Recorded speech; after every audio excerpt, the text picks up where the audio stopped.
nous avons reçu les dossiers de 10 partis politiques, nouveaux comme anciens. Le premier parti a déposé son dossier à pour sigle UDBN, Union démocratique pour un Bénin nouveau, le 31 octobre, qui a déposé son dossier. Ensuite a suivi le parti Dynamique unitaire pour la démocratie et le développement, DUD, le 13 décembre. Ensuite a suivi le parti Restaurer l'espoir, le 14 décembre. Le même jour, le parti Union progressiste, le 14 décembre. Le 21 décembre, Union sociale libérale a déposé son dossier.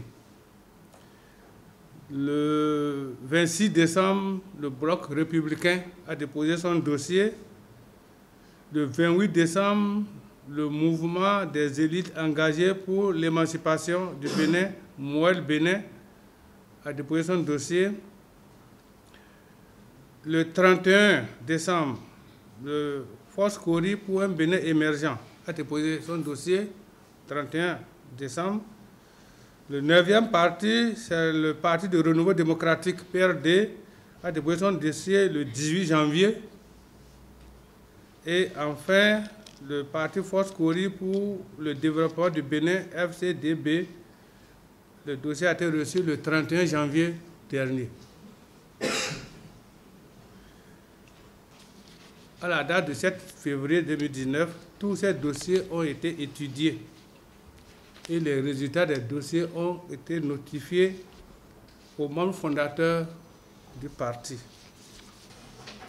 J'ai vu dans les dossiers de certains partis des mineurs qui ont participé au congrès. Or, la loi l'interdit formellement. Au total, si vous faites le point, 12 pièces qui sont obligatoires. Il y a des gens qui ont présenté un casier judiciaire vieux de plus de 3 mois. Or, la loi a précisé que le casier judiciaire doit dater de moins de 3 mois, tout au moins à la date de dépôt. La signature de certaines attestations de résidence.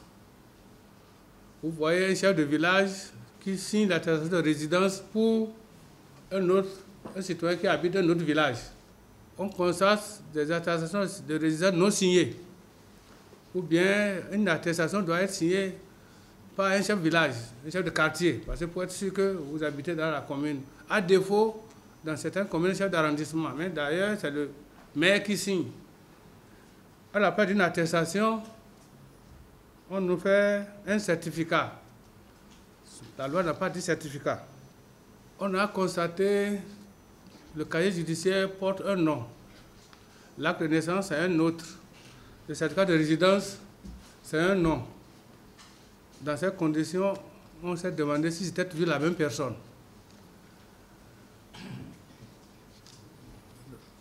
On ne pouvait pas accepter une telle irrégularité. Il y a quelquefois le manque de précision dans le siège. Parce que la loi dit qu'il faut qu'on connaisse votre siège. Les pièces constituées de dossiers sont étudiées conformément à la loi dans un délai de 2 mois. Et ces 2 mois, c'est pour permettre au ministre de faire toute étude utile. Et je cite les thèmes de la loi.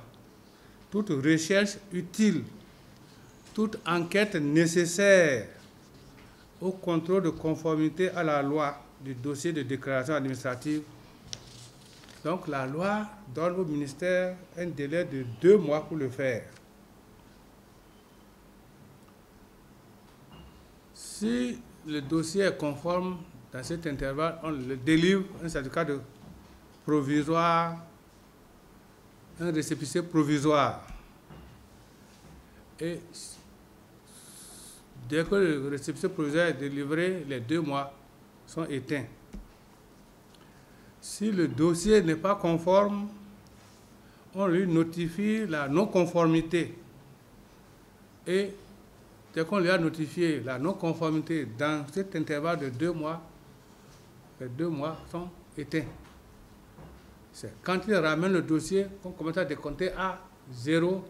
Le ministère a encore 2 mois pour étudier les pièces et les corrections qu'il a introduites. Comme je l'ai dit tout à l'heure, tous les 10 parties ont déjà reçu, après cette étude préliminaire rapide, les observations. La suite donc dépend de la rigueur que les parties mettent à corriger, la célérité qu'ils utilisent. Donc si l'étude du dossier par la suite montre qu'il est conforme, le processus va continuer. Si c'est non conforme, on le lui retournera à nouveau.